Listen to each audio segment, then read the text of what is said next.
بصي بقى، اول حاجه ما لقيتش المكرونه السايبه، لقيت دي عليها عرض كويس، كان الكيس ب 14 جنيه في الطبيعي، فانا جبتها في العرض ب 12 جنيه.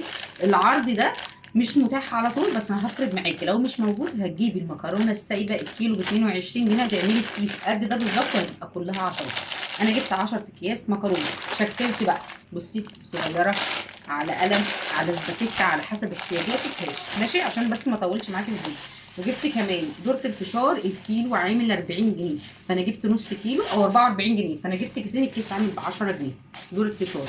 جبت اللهم بارك القمح الكيلو ب 28 جنيه، فانا جبت الكيس ده ب 10 جنيه، وفي كيس تاني جايباه نص كيلو ب 14 جنيه، يعني في 10 وفي 14. الكيس ده صغير عامل 10 جنيه. والرز ب 24 جنيه بلدي ومصري وزي الفل، جبت 7 كيلو رز ب 24 جنيه. ماشي كده، شكلي بقى على حسب احتياجي.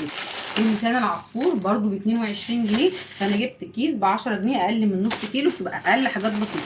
نفس الحكايه في الشعريه، الكيس ده ب 5 جنيه، وجبت اكياس عامله على بعضها 10 جنيه، برضو نفس السعر 22 جنيه. ده نص كيلو قمح ب 14 جنيه، وده ب 10 جنيه. شايفه الفرق؟ انا لما بعمل الكيس ده عايزه اقول لك بعمله على 3 اكياس كبار، كل كيس قد ده، بعد ما تستوي احطها في الفريزر وبنفضل ناكل طول الشهر قمح، رخيصه واقتصاديه على قد جنيه. في حين ان انا ممكن اعمل ده عادي بيقعد معايا مرتين، يعني تقريبا لو جبت ب 5 جنيه قمح هيكفي 4 افراد. انا بتكلم على اسرتي اللي هي 4 افراد. الرز البسمتي من 60 جنيه لحد 90 جنيه، انا بجيب النوع ده كل شهر ب 64 جنيه. شايفه؟ حلو زي الفل، وبيزيد معايا الضعف. نص كيلو ده هيعمل الحله اللي انت بتشوفيها، عشان محدش يقول لي ده كيلو اهو. كده بقى نص كيلو اهو، عشان لما يتعمل كل حاجه بجيبها بوريها لك على عينك يا تاني. بصي بقى، طبعا جبت ال 10 جنيه حمص، ب 10 جنيه عدس بجبه، وشكلي زي ما انت عايزه، وكميه عشرات هتفرق معاكي. ولو ما لقيتيش عرض كويس على المكرونه هتجيبي ايه مسكره، هتجيبي المكرونه السايبه اكياس بعشرات عشرات عشرات، هتفرق جدا. ده بالنسبه للبقوليات.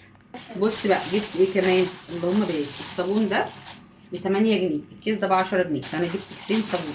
عايزه اقول لك بخففه بسكر وشويه خل وميه سخنه، ويبقى تقيل زي الفل وبيرغي، ورغوته عالي عادي، ده اللي انا مخففاه اهو. رغوته بصي في حاجه.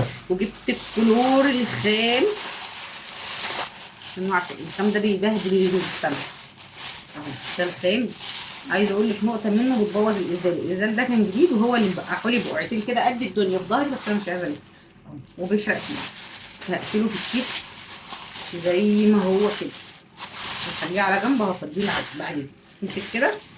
ده كان بالنسبه لي للكلور والصابون، نخليهم على جنب. بصوا بقى، جبت الفراخ، الفرخه عامله 156 اهو، السعر قدامك اهو 156. جبت 3 فرخات قطعتهم 8، الواحد 2 3. ده كان بالنسبه للفراخ، عشان الفيديو ما يطولش مني اكتر من كده. جبت السمك الكيلو ب 80 جنيه، فانا جبت 4 كيلو ونص عامل 350 جنيه. ده سمك طول الشهر ب 354 44 جنيه كمان. صلي على الحبيب قلبك كتير. دي كانت الميزانيه، لسه فيها خضار اهو، وقدرة محشي فيها شويه حاجات حلوين، بس الخضار مش هيقعد سنه، هتحتاجي تجيبي بس خضار كل اسبوع. صلي على الحبيب قلبك كتير، ميزانيه 1500 جنيه اشتريت بيها كل الاصناف دي.